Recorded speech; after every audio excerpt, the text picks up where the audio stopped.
Sebab itu tuan-tuan dan puan-puan sekalian, kalau kita menghayati benar-benar pengutusan Nabi kita Muhammad sallallahu alaihi wasallam, mesti ciri yang paling utama ialah kita menjadi umat Muhammad sallallahu alaihi wasallam yang sangat dekat hubungan dengan Al-Quran. Mesti. Dalam suratul Baqarah ada ayat yang berbunyi, kama arsalna fikum rasulan minkum yatlu alaikum ayatina wa yuzakkikum wa yuallimukumul kitaba wal hikmah wa yuallimukum ma lam takunu ta'lamun. Seperti mana diutuskan Nabi di kalangan kamu. Tengok untuk apa Nabi diutuskan. Kama arsalna fikum rasulan minkum. Untuk apa Nabi diutuskan? Yatlu alaikum ayatina. Bacakan kepada kamu semua ayat-ayat kamu. Itu benda yang terlalu besar. Nabi diutus untuk ajar kamu tentang kalamullah, perintah Allah, untuk bacakan ayat-ayat Allah. Wa yuzakkikum, dan bersihkan kamu. Wa yuallimukum ma lam takunu ta'lamun, dan ajar kamu apa yang kamu tak tahu. Subhanallah. Ini benda yang harus disedari. Kalau menyebut tentang cinta Nabi sallallahu alaihi wasallam, maka ciri yang pertama berkait Quran. Dan ustazah sekadar merumuskan yang nombor satu ni, bila sebut tentang Quran, dia punya package dia tu 7M. Ya, 7M ni tuan-puan patut dah lekat dalam kepala dah. Sebab itu agenda harian kita. 7M. M yang pertama ialah mempelajari Al-Quran. M yang kedua ialah mengajarkan Al-Quran. M yang ketiga ialah membaca Al-Quran. M yang keempat ialah menghafaz Al-Quran. M yang kelima ialah menghayati Al-Quran. M yang keenam ialah mengamalkan Al-Quran. M yang ketujuh ialah mendaulatkan Al-Quran. Tujuh paling kurang ni nak gambarkan hubungan kita dengan Quran. Ya, yang kita nak bawa sekeluarga biar dalam 7 benda ni, 7M. Ya, jadi ini bukti kecintaan kepada Rasulullah sallallahu alaihi wasallam yang pertama.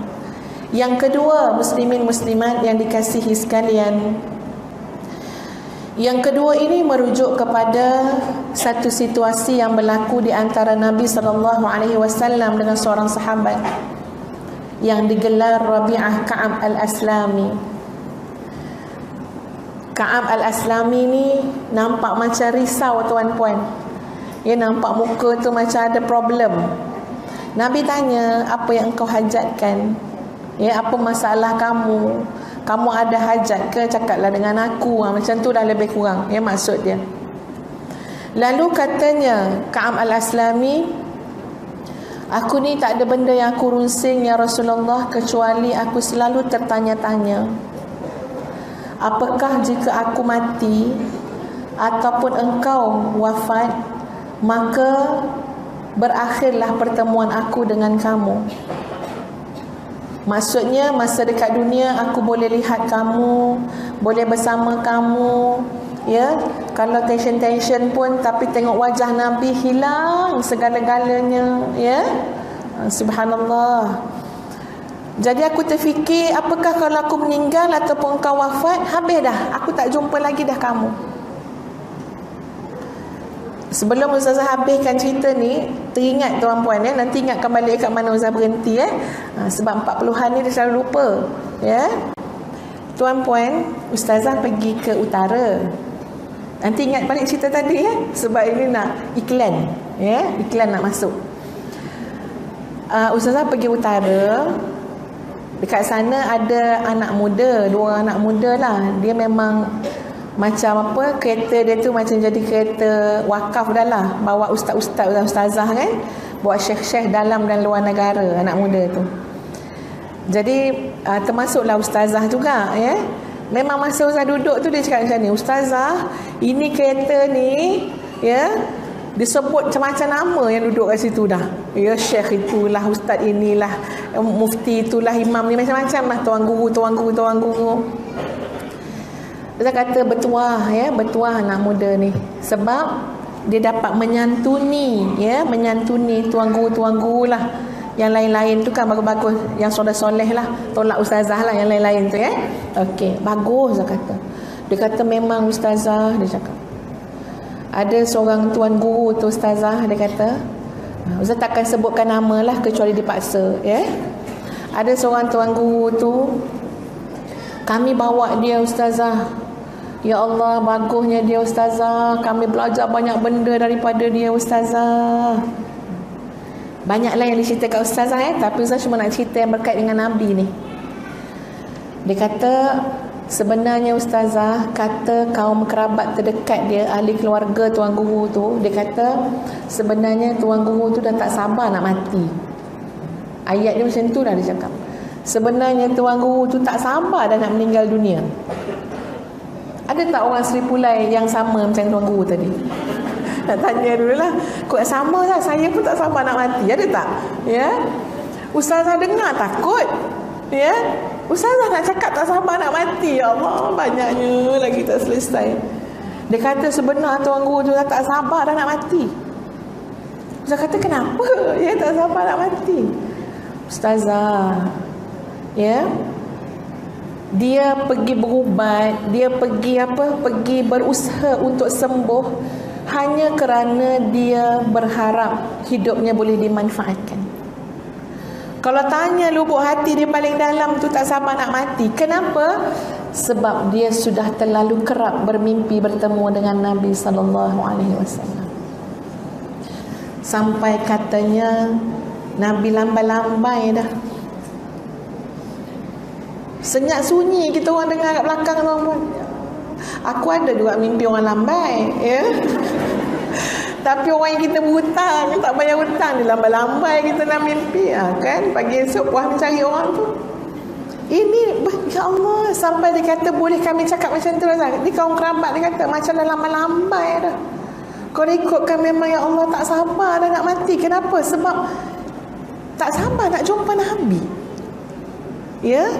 Dan Nabi ini kekasih Allah. Kita pun tak boleh lupalah, memang ranking cinta tu pertama adalah kepada Allah. Tapi sebagai umat Muhammad SAW, kita nak tak jumpa Nabi kita? Nak sangat. Apatah lagi kita dalam keadaan mungkin sebahagian besar kita tak pernah jumpa Nabi dalam mimpi, tak pernah. Sampai tahap tu tuan-puan. Ya, ini cerita seorang tuan guru tu sampai biasa dah mimpi jumpa Nabi SAW. Baik, balik kepada cerita tadi. Alhamdulillah ingat, ya, tak payah, ya tuan-puan, ya. Nampak macam nak buka mulut dah tu kan, ya. Terima kasih, ya. Balik kepada Ka'ab al-Aslami. Macam itulah orang yang pernah jumpa Nabi, tuan-puan. Rasa satu penderitaan kalau berpisah dengan Nabi. Ya, rasa tak tahu nak bayangkan macam mana besarnya kesukaran ataupun penderitaan hati, emosi bila orang dah pernah jumpa Nabi, kemudian dia tak tahu boleh jumpa lagi tak Nabi. Lalu apa jawab Nabi? Nabi jawab, ya, Nabi kata, kamu tolong aku untuk bantu ataupun untuk jamin kamu. Fa'inni ala nafsika. Kamu tolong aku, bantu aku supaya aku boleh jamin kamu. Esok kamu jumpa aku ke akhirat. Dia ada cara dia. Supaya Nabi akan pertahankan bahawa kita mesti berjumpa dengan Nabi akhirat kelak. Ya, supaya Nabi nak jumpa kita. Supaya kita memang akan dapat jumpa Nabi. Fa'inni ala nafsika. Sambung tuan-puan, apa hujung dia? Yang boleh sambung, boleh ikut Ustaz balik Kuala Lumpur. Bermalam 3 hari, ya. Fa'inni ala nafsika bi kathratis sujud. Kamu tolong aku boleh jamin kamu, boleh pertahankan kamu sampai kamu dapat bertemu dengan aku, bersama dengan aku. Cara dia apa? Bikathratis sujud, dengan dilihat kepada kualiti sujud seseorang. Bikathratis sujud maknanya dengan cara kamu perbanyakkan sujud. Tengok tuan-tuan. Kalau yang pertama tanda orang cinta Nabi ialah berkait Al-Quran, maka yang kedua tuan-puan, orang yang cinta Nabi pasti akan dinilai pada kualiti sujud dia.